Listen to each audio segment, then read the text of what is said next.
Hello everyone, नमस्ते अनि स्वागत छ हजुरहरूलाई हिमालय किचनमा। आज म हजुरहरूको लागि लिएर आएको छु एकदमै कुरिलोको एकदमै मिठो र हेल्दी तरकारीको रेसिपी। अब यसको लागि मैले यहाँ प्यानमा एक ठुलो चम्चा तेललाई तताउन राखेको छु र तेल राम्ररी तातिसकेको छ। र तेल तातेपछि मैले यसमा पुरा 1/4 चम्चा मेथी यतिपछि मैले यसमा राखेँ एउटा रातो खुर्सानी, एउटा मिडियम साइजको प्याजलाई राखेँ,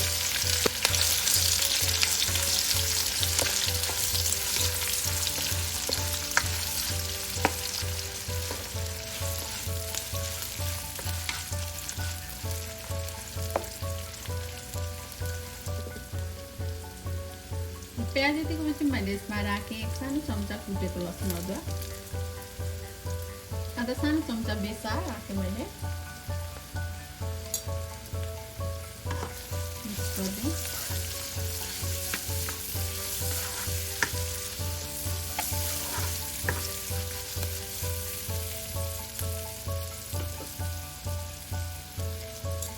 र आधा सानो चम्चा पपरिका राखेँ मैले। यसमा काश्मीर रातो खुर्सानी र पिरो रातो खुर्सानी पनि राख्न सक्नुहुन्छ हजुरहरूले।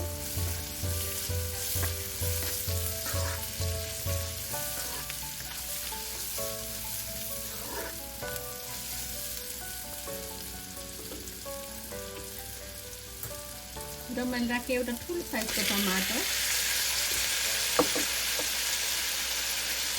नुन राखेँ टमाटर राखेर आफ्नो स्वाद अनुसार मिक्स गरिदिउँ।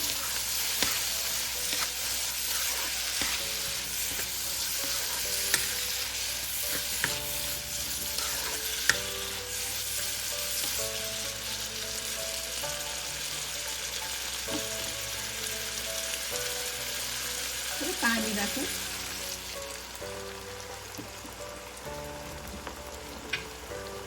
अब यसलाई छोपेर टमाटर गलुन्जेलसम्म यसलाई पकाउनु पर्छ।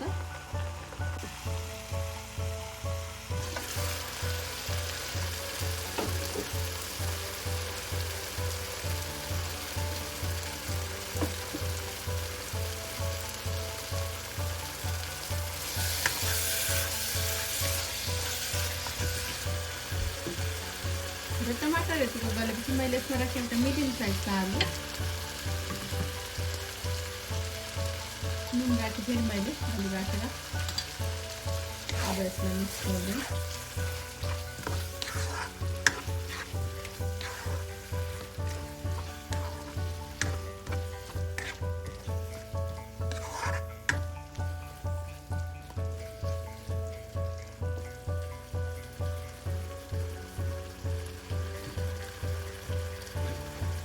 र मैले यहाँ लिएको चाहिँ 1 बन्च जति एस्पारागसलाई यसरी काटेर यसलाई राखेँ।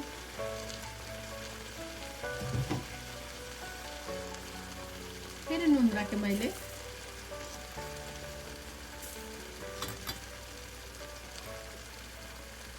र मैले राखेँ एक सानो चम्चा जिरा धनियाँको पाउडर। अब यसलाई मिक्स गरिदिउँ।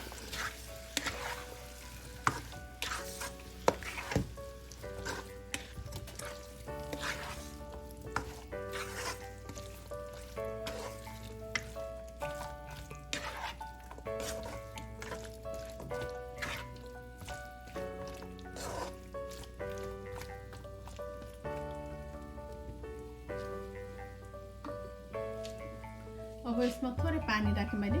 पानी आफूलाई कतिको ग्रेभी राख्नु मनपर्छ, रस राख्नु मनपर्छ त्यही अनुसार राख्दा हुन्छ। म अब यति राखेर यसलाई छोपेर पकाउँछु।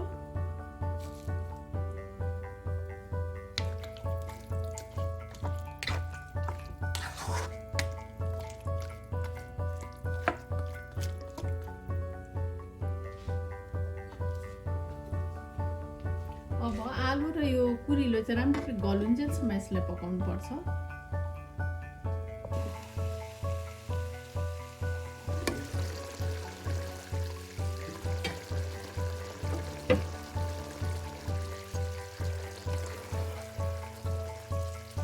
कुरिलोको तरकारी चाहिँ अब पाकिसकेको छ।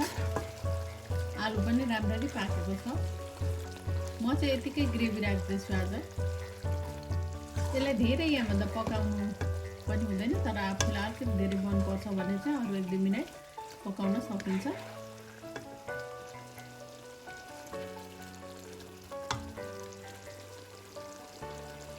एकदमै मिठो भएर सजिलो तरिकामा यसरी कुरिलोको तरकारी चाहिँ अब रेडी भएको छ खानको लागि। एकदमै स्वास्थ्यवर्धक हुन्छ यसरी बनाएको कुरिलोको तरकारी। हजुरहरू पनि यसरी बनाएर खानलाई अवश्य पनि ट्राई गर्नुहोला। हस्त यो कुरिलोको तरकारीको रेसिपी हजुरहरूलाई राम्रो लाग्यो भने हाम्रो भिडियोलाई लाइक, कमेन्ट, सेयर गरिदिनु होला। यस्तै रेसिपीहरूको लागि हाम्रो च्यानललाई सब्सक्राइब पनि गरिदिनु होला। सब्सक्राइब गरिसकेपछि नजिकै रहेको नोटिफिकेसन बेललाई पनि अवश्य पनि क्लिक गरिदिनु होला। फेरि पनि यस्तै मिठो परिकारको रेसिपी लिएर आउने नै छु।